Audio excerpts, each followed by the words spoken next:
Engagement tools have been long treated as a nice to have, something you invest in when there's extra budget, and something that quickly gets cut when priorities shift. But the reality is that work is constantly changing. AI is reshaping roles faster than teams can adapt to the last changes, and frontline employees are being asked to do more with less. At the same time, managers are expected to drive performance while keeping people motivated. In that environment, engagement can't just sit on the sidelines or take a timeout. Because when recognition, feedback, and connection aren't built into how and where work actually happens, they simply disappear. So maybe the better question isn't how do we improve engagement? It's how do we make it part of how work gets done every day? My name is Noah Mithrash, and today we're joined by Kendall Carroll, Director of Product Management at UKG. Kendall, thank you so much for joining us today. I'm really excited for us to jump into all things about operationalizing in a way that fits into our daily lives and our work. So why don't we dig in? And first off, let's start with you telling us a little bit about yourself and your background. Sure. I'm excited to be here too. My name's Kendall. I've been at UKG for about 6, 7 months. And what drew me to UKG was the clarity of the problem space and the persona. And I pretty quickly told my boss, it's so cool that my persona is everywhere. That I go into the grocery store and there's my persona. There, and I go get my Amazon package delivered. There's my persona. And just feeling that sort of relevance of the problem space was really intriguing to me. Prior to being at UKG, did some roles in data analytics and data storage. Those personas are a little harder to get to. And I actually have a background in theater education, and prior to that, did my own sort of frontline jobs. So I'm very, I feel like it's very relatable, this space, because I think we've all been a frontline worker at some point in time. hmm I find once we go through parts of our careers, we sometimes get out of touch with remembering. And now I'm kind of going through my mind. I'm like, I have been in frontline workforce before. Um, so makes sense. That's really cool in terms of theater. So first year at UKG, what's one of the main takeaways so far? What's one of the exciting things? What's something you would share? I think what's really exciting to me is that UKG is finding our voice, and our voice is that we are the where frontline work gets done. And so that's really exciting that we're managing frontline workforces, whether it's timekeeping, scheduling, or pay, also where frontline workers communicate, and that we have a tremendous opportunity with AI to make life for the frontline worker even better. hmm And I really view that as sort of um, you know, what's the right analogy? Like kerosene on the fire to make it blow up even more. That now we can serve frontline workers and how they solve day-to-day problems, make it easier for them to work a shift that's going to increase their pay, to identify opportunities to make more, to get earned wage access. So I think I'm really excited because I feel like this is a segment that has, it's sometimes neglected. And yet 80% of our workforce is frontline workers. And so there's a lot that we can do, I think, to improve their lives. 100%. I agree. So let's dig into our topic today, which is operationalizing engagement. Hmm. Incredibly important, right? How leaders make it part of the work, right? Yeah. So, as the director of product management at UKG, you see the connections between product, HR, and operations.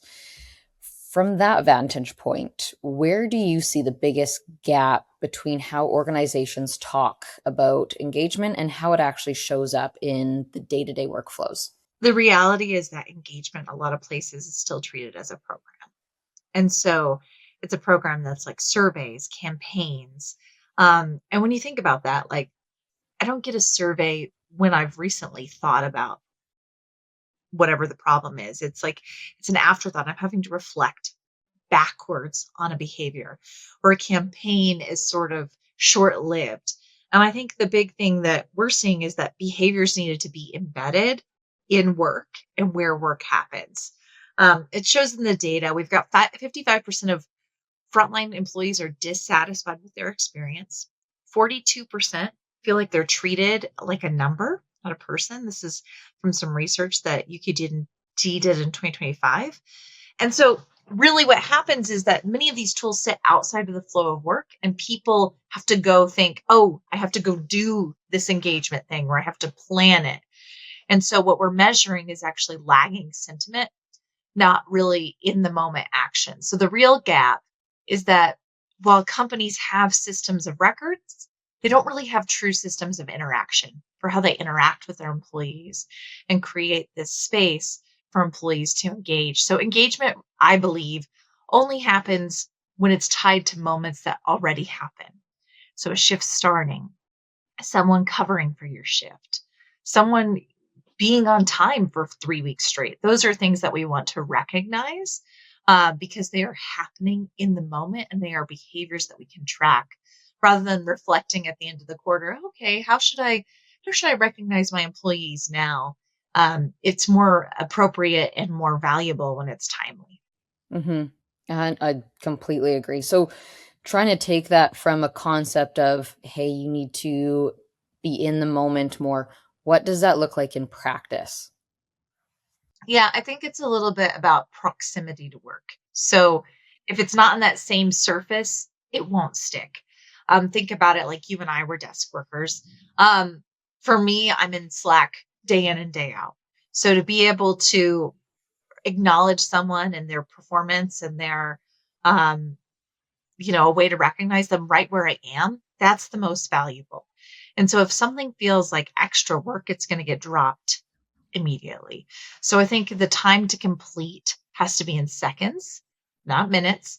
And I think trigger based capabilities are really powerful. So that I kind of hit on it earlier, but the best engagement is going to be event driven.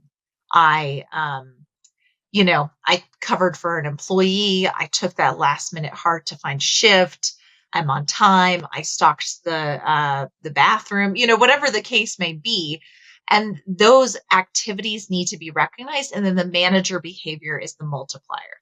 And so all of that has to happen in a surface that the employee is already using. So for UKG, I feel pretty strongly that that should be our mobile app. That's where our employees go in and punch out. It's also where they're getting notified about their pay.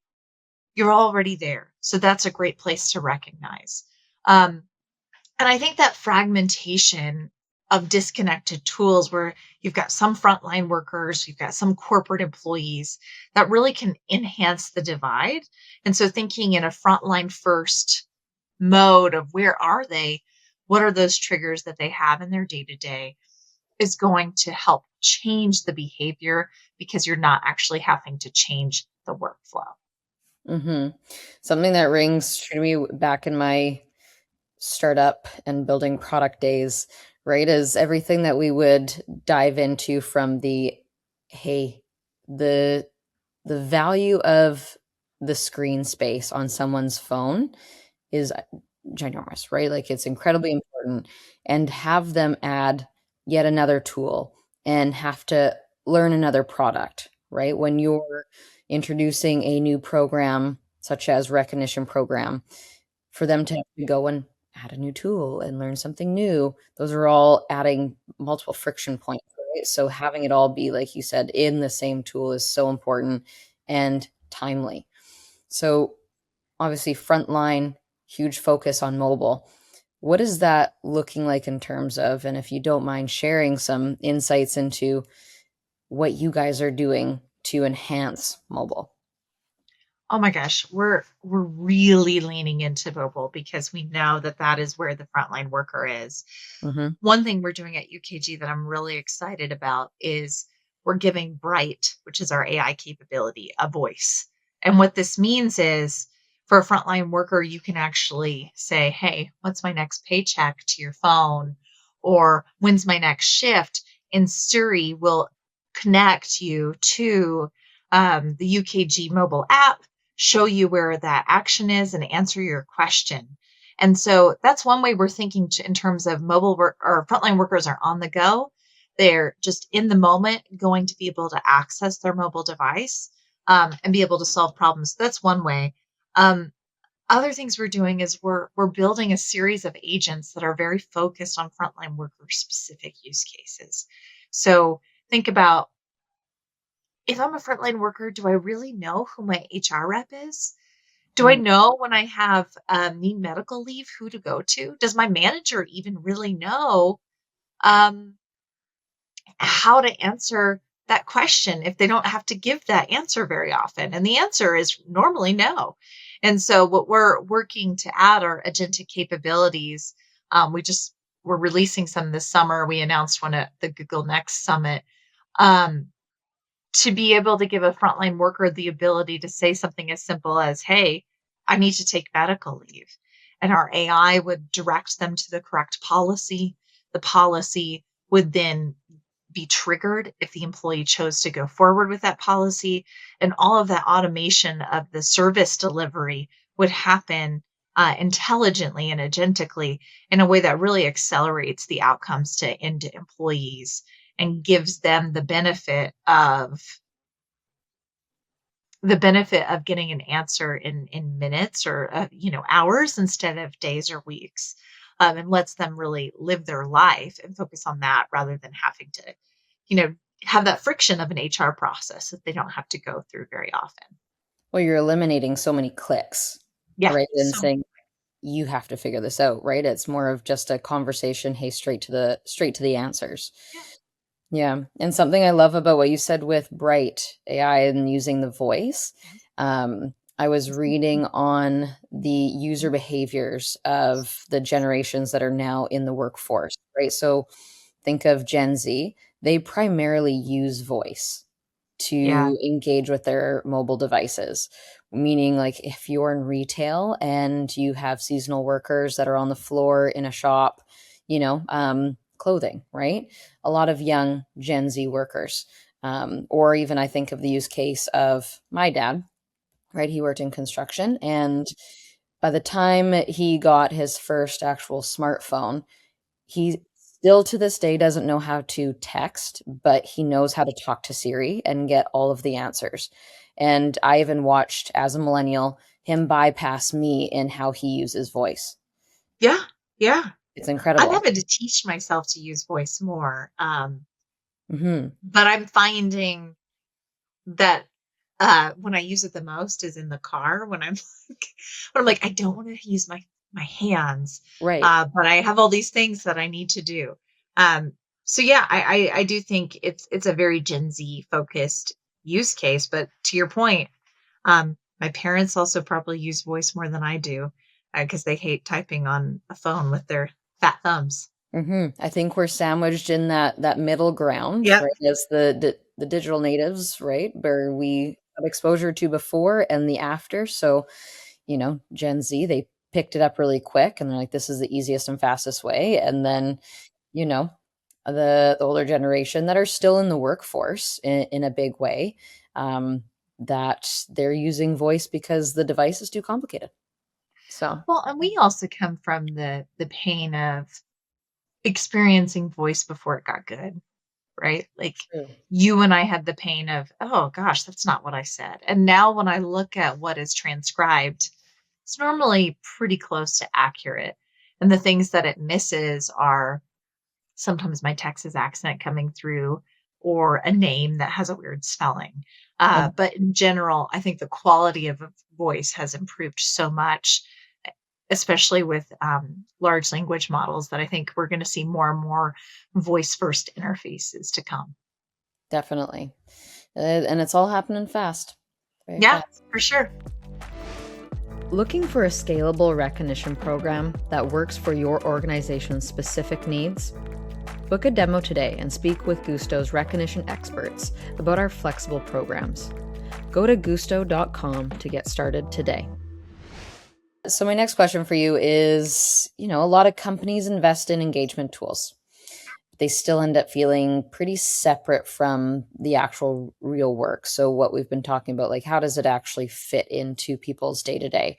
So, from a product perspective, what determines whether something becomes embedded into workflows versus ignored or overall just gets underused and forgotten?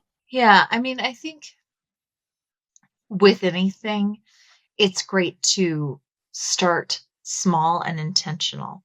So I think my take on engagement is focus on the moments that matter and moments that you know are going to happen frequently. Mm, So it may be different from your manufacturing plant to your healthcare facility to your, retail store. But in retail, like I know attendance is really important and time and attendance are really key. So I would identify a few key time and attendance use cases that are part of the workflow in the system for the manager to immediately be the catalyst for that recognition. And so while I do feel that side to side recognition is important, I do think the top down is what starts the effort. So manager to employee, you're on time. Manager to employee, you know, 10 days in a row, you're on time. And then I think what I have seen light a fire in an organization then is once you allow employee to employee recognition, because we we see what our fellow employees are doing day to day more than a manager is able to. We see who's pulling the weight. And as a parent of a kindergartner, I am seeing just how motivated he is to get that peer recognition of, hey, your table was the quietest, or your table got to go to treasure box. And I think a lot of that is from peer to peer motivation to hold each other accountable. And I think recognition platforms can do the same. So, giving your employees the chance to give each other, even if it's, $10 of recognition throughout a quarter, can be really powerful because it helps incent the behavior you want to see more of mhm, and give them an opportunity to have camaraderie and feel included. Now, both of these things, I feel like in sometimes when you pitch them to a C-suite, they feel soft and squishy. Okay, you want people to feel good. And I think the reality is feeling good has outcomes. When you feel like you're part of a team, when you see that attending on time gets you rewarded, then A, you see more attendance on time. B, you're recognizing employees, and C, you're not seeing those employees churn as much. And so I think with any good recognition program, it needs to be embedded in moments that matter, those moments that need to be tracked, and you need to have some clear KPIs at the end that you can point to show the impact of a program.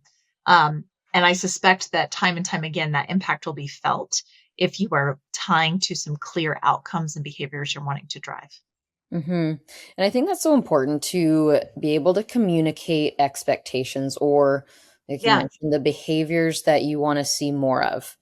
Mhm. Because at the end of the day too, when you think of frontline workers, they're quite disconnected from the head office, right? Yeah. And then you have management that depending on what layer, how many layers there are, right? There's like how close are they to what the overall company goals are, right? So to be able to distill down and again promote those behaviors that you want to see more of, so that people are Yeah. clear on what good is, right? Or what the Mhm. expectations are, because I think that's something that's often missed is people want to know if they're doing their jobs well, Yeah. and that's an Yeah. easy way to get through to them and communicate in, uh, a way that resonates for everybody. Yeah. And how many times have you not known if you're doing your job well? Like, I have been in that position where my manager is absent, and I don't know if I'm doing a good job. I don't know if my peers value the contributions that I'm making. And so then it really just feels like a job. And I think that's where the disengagement can really fester. Mhm. Yeah, and it's what drives us forward, right? With Mhm. my background, like I grew up playing a lot of sports, and it was always very clear, right? And you know what good is, and then you just want to do more of that good Right. thing. Um, so yeah, and yeah, I think there's you can't. get enough benefits from having clear Mhm. expectations of Yeah, yeah. what good looks like. Yeah. And you get more of what you reward, you get more of what you measure, uh, and I think that's really how you enforce those expectations. And not everyone's driven by a number. No. Right? So, especially in Frontline, I had a great conversation with JD Dillon, and he focuses a lot on frontline workforces and their experiences Yeah, and how to bridge that gap between sort of management and head office to the front yes. line. Something that he mentioned is, there's different priorities. So people in HQ, they're driven by the numbers. They might have a board that they're reporting to. So it's very operational. But when you get into the frontline teams, they're a lot more people driven in terms of it's more about, hey, I want to help out my colleague because genuinely they're a friend and they want to make sure that, like I'm taking the extra shift because so and so has to go and take their daughter to daycare or something happened and there's more of uh, an It's emotional relational. part of it. Mhm, Definitely. mhm. Relational is a perfect way to put it. And so there's that disconnect in terms of what drives them. And I think recognition, that piece is something that it's not a number, but it's something that can be more relational and a bit more emotional and adaptable to the situations. Right. Yeah. So when looking at organizations that are rolling out new systems, whether it be workforce management, a new recognition tool, any sort of HR tech, or, now AI features and tools, engagement is often treated as sort of just that layer on top, right? Or people that are implementing the tools, they're missing pieces, right, of how to actually drive engagement. They're like, yep, this tool is going to help us with this, and or sometimes treat it as a band-aid. And I'm sure you've seen the good, the bad, the ugly with this. So how should people leaders be thinking differently about how to design engagement into the systems from the start? Yeah, I mean, I think the first thing I think about is that engagement should be part of your system. It's not a separate system. It is the backbone for the system. And so you should be looking for as a people leader and a system that you're going to introduce to your employees that is engaging, that has engagement. Um, a customer that we have that comes to mind that I think has really taken this to heart is we have Menzies Aviation. And they use our product Talk, which is built into the UKG mobile app, that it has feeds and communication. So it's built into the flow of work and where people go to clock in and see their pay, but also where they can go to communicate and work together. And what they have done is they've created different groups that I think they call it like aviation nerds. It's something better than that, Yeah. but it's just a group that is from people all over the globe that like to talk about planes because that's something they all have in common. They work for an aviation company and they're interested in planes. And Hmm. so that group has created a place, a forum, a water cooler, if you will, for these global employees to get to talk about common interests, get to see, they do photo contests about I think it's like Av Geek maybe of the week, where they get to look at the different planes and the different pieces of plane technology. And I think what it has done is it's created a way for people to connect. And Oh, I think when you are designing an engagement strategy, what I see a lot is organizations say, oh, we just want to be able to communicate with our employees top down. We want our corporate office to be able to talk to our employees. I'm like, great. Yes, of course you should want your corporate office to be able to have a message to your employees. But you should also be thinking about, how do my employees have a message back to us as the corporate office? And how do they get to talk to each other? Because engagement programs shouldn't just be about bulletins and news feeds. It should also be about giving a space for your employees to connect on common interests, to recognize people who are doing a good job, to chat with that person to see if they can swap their shift and not have to do that in their mobile device or WhatsApp. You know, when I worked at a restaurant, I definitely didn't want those people having my phone number. Mhm. I want to be able to communicate them in a way that's like, hey, take my shift without having to, you know, give some random person I'm never going to see again my phone number. And so I think you have to put yourself in the shoes of the employee and think, okay, they want to feel connected. They want to feel heard. Does my engagement platform give them ways to do that? Does it give them ways to solve their problems with HR or with our company in one spot? Because the reality is, if an employee or if an end user is having to think about where they go, then you've already lost them. Mhm. They shouldn't have to think about where do I go to find an answer to a question or to talk to my manager or et cetera, et cetera, et cetera. You want it to be easy, included, um, and just solve the job to be done, which is engagement. Mhm. I always say, like, in products, you know you've won when you're using it, you don't realize.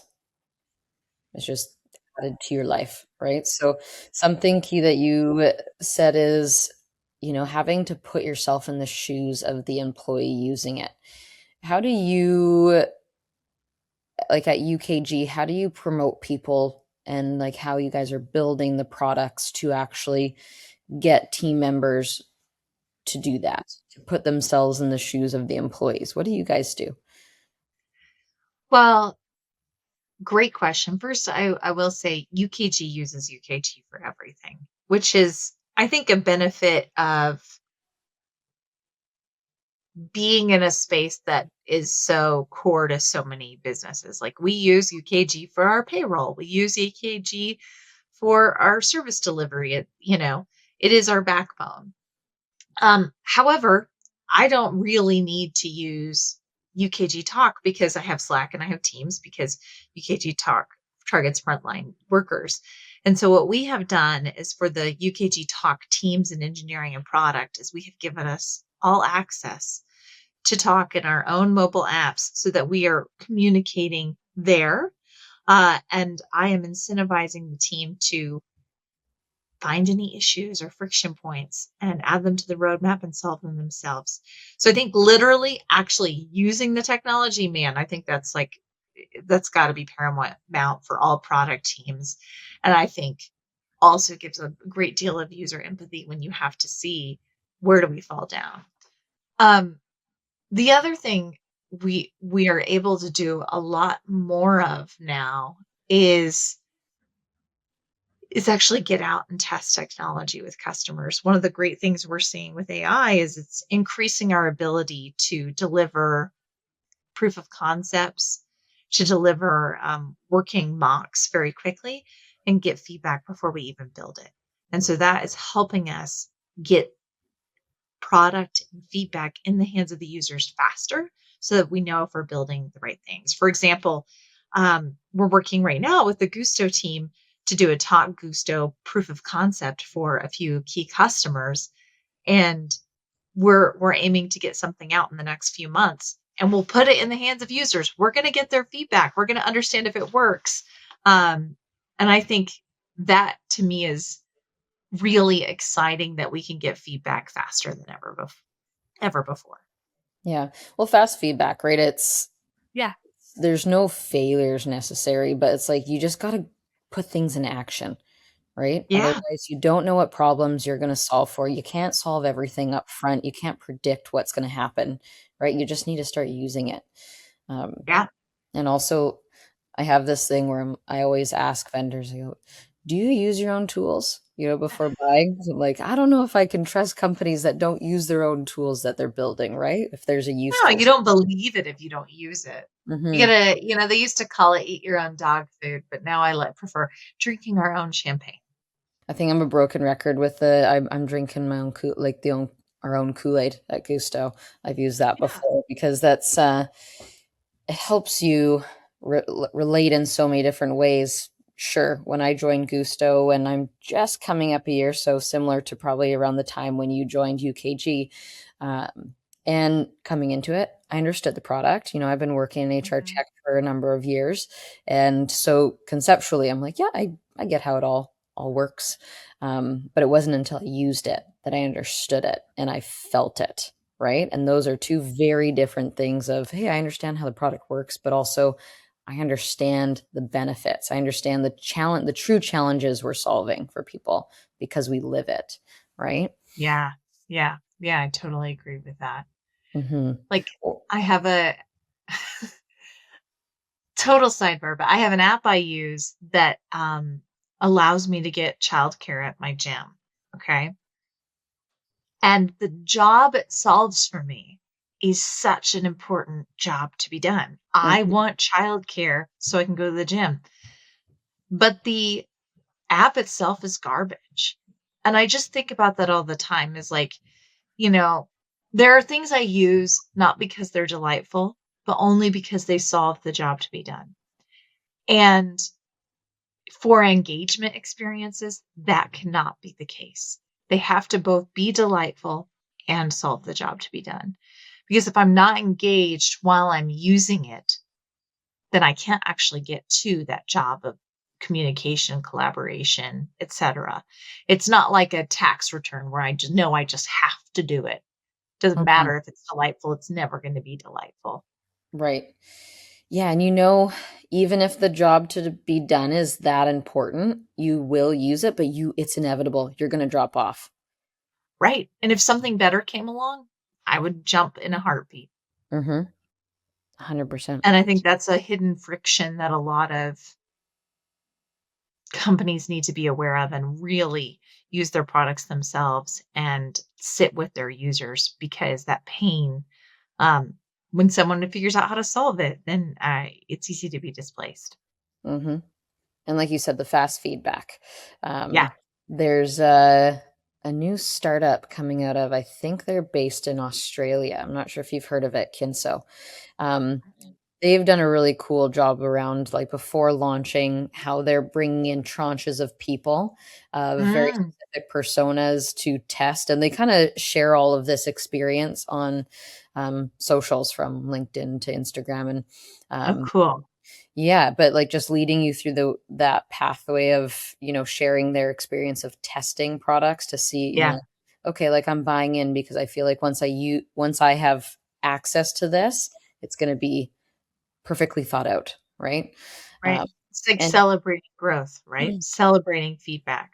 Mhm. And I think from the product side, it's a bit of a tough situation too, because you build something, a new feature, or you change some things around the product, and you can't just release it into the wild, right? Mhm. There's different types of users that are like beta testers and whatnot that have different thresholds of, I'm okay using a Right. product and knowing that there might be a glitch or a bug that I have to deal with for certain reasons, right? There's like the controlled testing versus, you know, what you actually let out into the wild and how quickly, you even watch tools.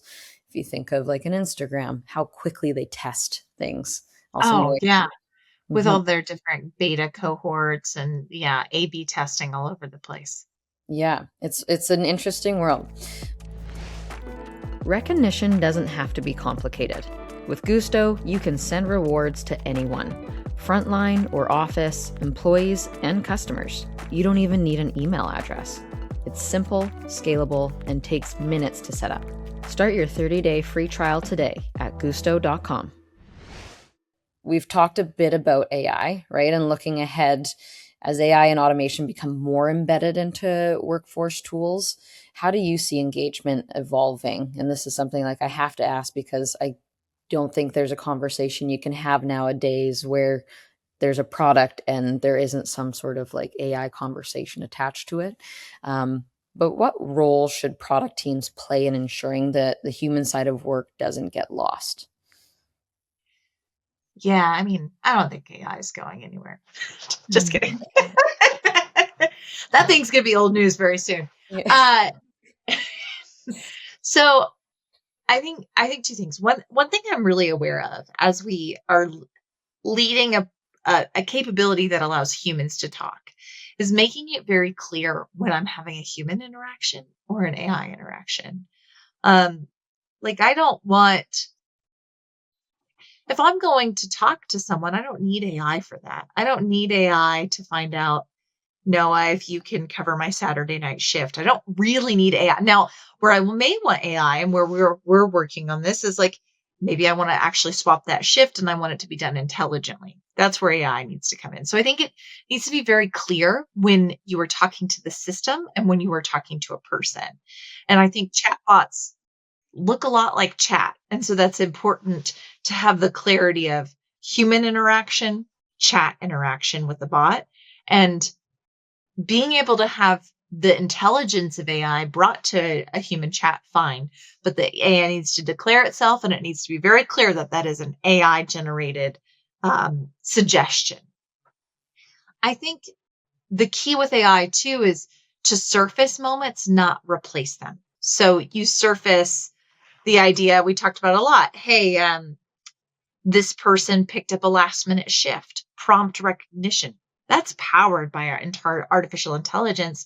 And maybe even the recognition message could be crafted by an LLM.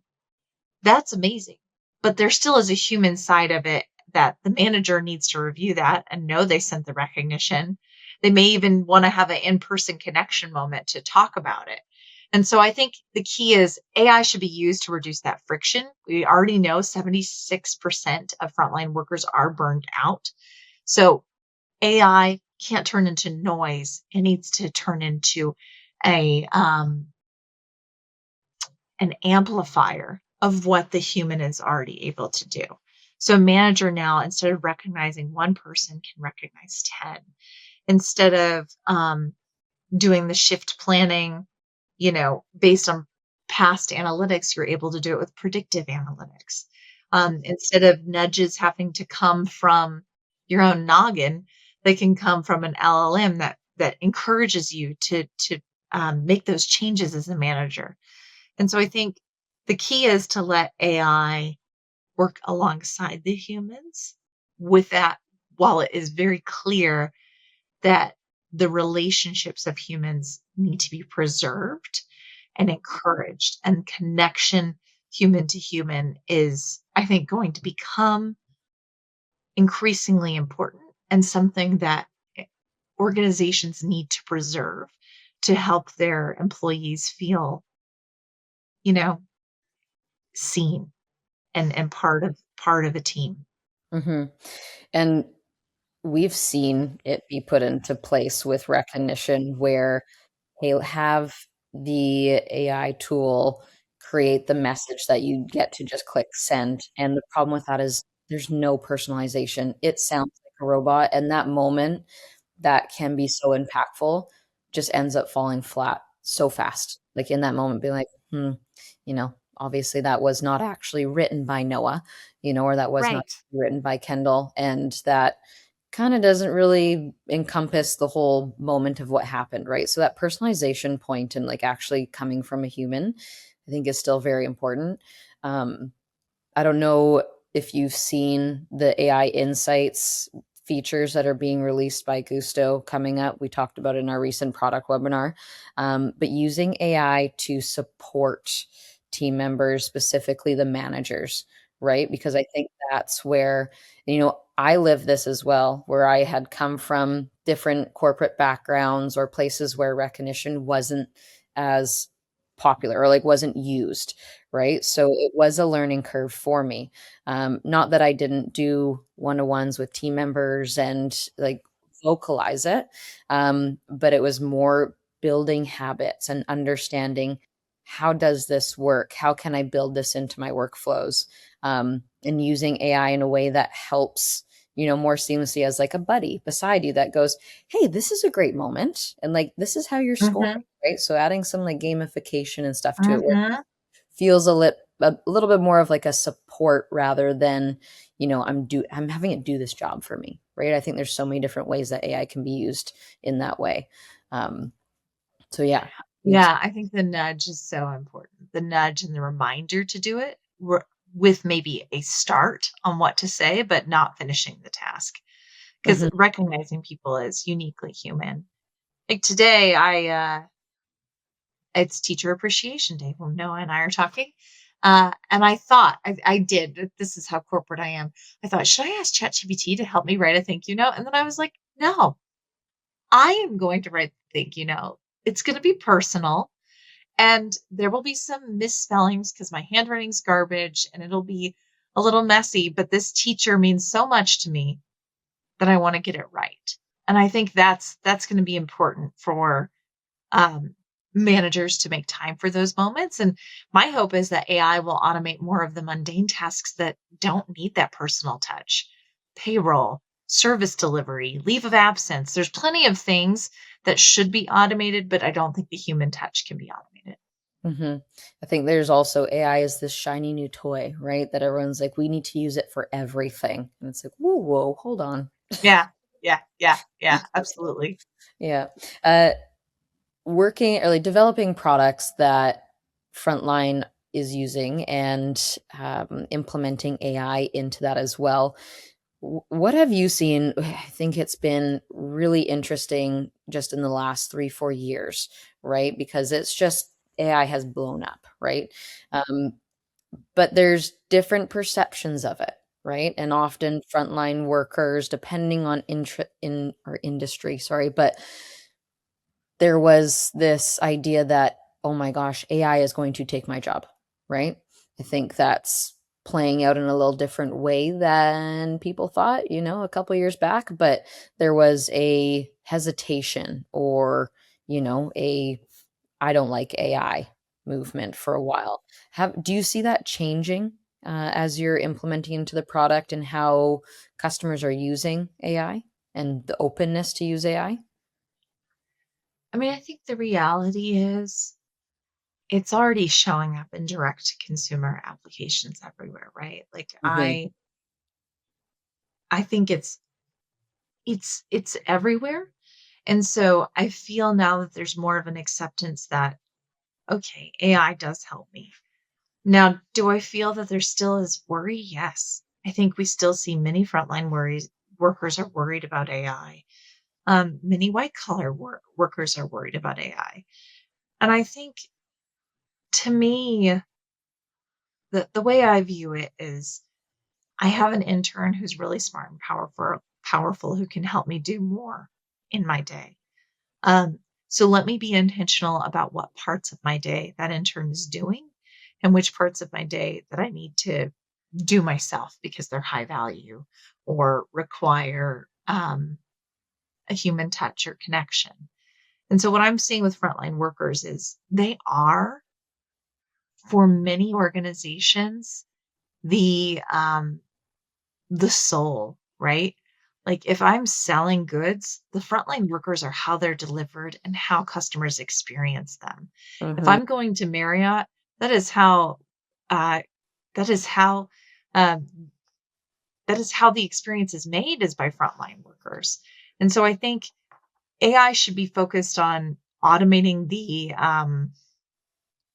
you know, the manual tasks that can be manual or can be automated. But that experience is where we need frontline workers to continue to lean in and deliver excellent outcomes to the customer. And I think we're seeing that across retail, healthcare, manufacturing. That experience maintain is continues to be the domain of the frontline worker, and I do not believe it'll go away. mhm, and I often get the pushback on, "Well, I just don't wanna use AI. I'm not ready to use AI yet. It's scary." Something we've talked about where, it should be something that automates things, it works more operationally in the background to take away more of the redundant work, right? And in a way that you don't even realize it's working in the background. But to the side of, "I don't wanna use AI." I'm like, "Okay, I bet you use Google, and it's been built into Google for the last few decades, so" Yeah. we've all been using AI for a long time. It's just now become so much more mainstream, um, and in a way that is helping us in a lot of different ways. So all very interesting. We're living in an interesting time, especially when it comes to product. So, Oh my goodness. Yeah. Yeah. It's I think about how much the world will change and how much will stay the same. And the reality is we just don't know yet. hmm I think we can all make predictions. And I think we all know that it is going to change dramatically how we work with software and how we work with each other. But the speed, the time, what industries with verticals, I mean, there's still so much that will evolve. hmm hmm it's all going to happen so fast. So,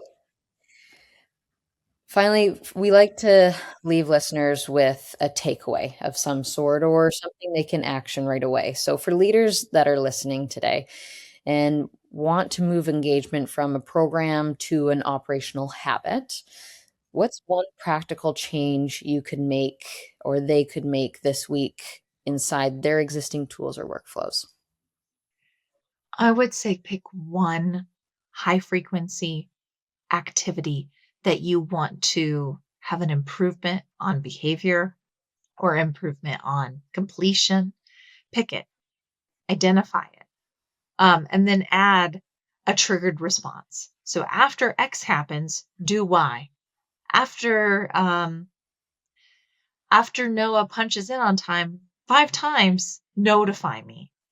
Make it visible where the work is happening, and then recognize, instrument the moment, and measure. Don't try to recognize everything. Don't try to improve every workflow at once. Build something that you are trying to solve for, measure it, make sure that it works, and then move to other areas. Because you'll learn a lot with that first workflow and understand how to make it happen in other places. hmm It's not try to complete your whole list every day, complete the one thing and actually put it into action. Yep. Yep. I And love prove that it works. Mm, I love that. Well, thank you so much, Kendall. It's been wonderful chatting with you about all things product, recognition, what's happening at UKG. It sounds like there's a lot of exciting happening. And yeah, it's been great. Thank you so much for joining us. Thanks, Noah, for inviting me. I appreciate the invitation. It's been fun. If you found value in this podcast and want to help others improve their culture, be sure to follow us and leave a rating and review. Better yet, help us get the word out and share this episode with your colleagues and peers. Until next time, stay classy, HR.